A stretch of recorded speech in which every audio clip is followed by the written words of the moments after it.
Am I the a-hole for refusing to apologize for texting my dad and his affair partner wife's bosses about their affair? I 20M saw my dad and his wife, aka the woman who helped break up my parents' marriage, for the first time in a few years the other weekend. This all comes back to something that happened 8 years ago. I was 12. I knew my dad had cheated on mom. They were divorcing at the time, and I was at dad's house. He was already living with his affair partner, and they left me in the same room as their phones, so I opened up their work contacts, and I texted their bosses about the affair, saying a lot of not-so-great things about them both.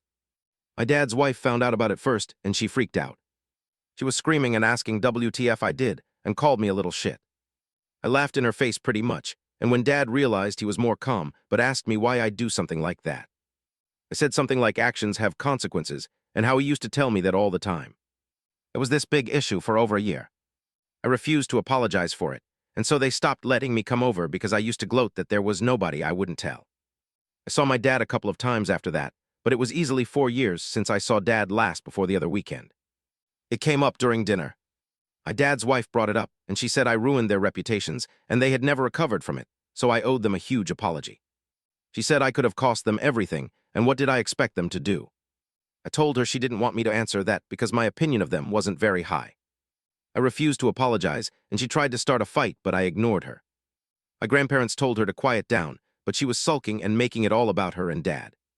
She tried to demand an apology again after an hour, and my grandparents asked her and Dad to leave. My grandparents said they regretted inviting them. Most of my aunts and uncles found it funny, and one of my uncles even told me Dad and his wife have cheated on each other at least 3 times, which made me so happy. Apparently they're sensitive about it, which is why she shut up, and I told her she didn't want to know what I'd expect them to do. But then one of my aunts was like, I should have apologized for the sake of the time and place that was in it. She told me what I did was too much, and I should realize that involving myself like that was wrong. I don't regret it, and I'm not sorry, so no apology I feel is warranted. But for the sake of curiosity, am I the a-hole?